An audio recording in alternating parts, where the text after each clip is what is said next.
আমার ভাইরা, ইসলামের প্রতিটি শিক্ষাই হচ্ছে মানুষের জন্য কল্যাণকর, হয়তোবা তার দেহের জন্য, নয়তোবা মনের জন্য, নয়তোবা আখেরাতের জন্য। আল্লাহ রাব্বুল আলামিন মানুষকে জীবন দিয়েছেন, মৃত্যু দিয়েছেন, তাকে কর্মেকে উত্তম এই জিনিস পরীক্ষা করার জন্য। কেননা আল্লাহ রাব্বুল আলামিন বলেন, আল্লাযী খালাকাল মাউতা ওয়াল হায়াতা লিয়াবলুয়াকুম আইয়ুকুম আহসানু আমালা। আল্লাহ রাব্বুল আলামিন জীবন এবং মৃত্যুকে সৃষ্টি করেছেন এই জন্যই যে তোমাদেরকে পরীক্ষা করেন এবং পরীক্ষা করে দেখতে চান যে আমলে কে উত্তম। সুবহানাল্লাহ। কোন ব্যক্তির যদি চারটি বৈশিষ্ট্য তার মধ্যে পরিলক্ষিত হয়, চারটি কাজ যদি সে করে, তাহলে সে জান্নাতি আশা করা যায়। এক নম্বর কাজ হলো তাকে মুমিন হতে হবে, ঈমানদার হতে হবে।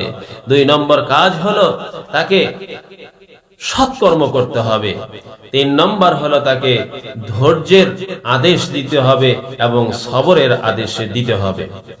কেননা আল্লাহ রাব্বুল আলামিন কোরআনুল কারীমের ভিতরে বলেন, ওয়াল আসরি ইন্নাল ইনসানা লাফি খুসর ইল্লাল্লাযীনা আমানু ওয়া আমিলুস সলিহাতি ওয়া তাওয়াসাউ বিল হাক্কি ওয়া তাওয়াসাউ বিস সাবর।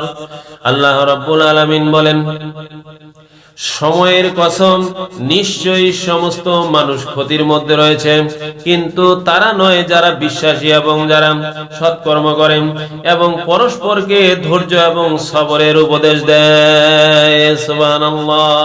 যেহেতু আল্লাহ রাব্বুল আলামিন এই চারটি কাজের কথা সূরা আসরের ভেতরে বলেছেন, আমরা আজকে জানতে পারলাম, আমাদের উপর আজকে দায়িত্ব চেপে গেল যে আমরা এই চারটি কাজ নিজেরা করব এবং অপরকে করার জন্য উদ্বুদ্ধ করব, নির্দেশ দেব ইনশাআল্লাহ।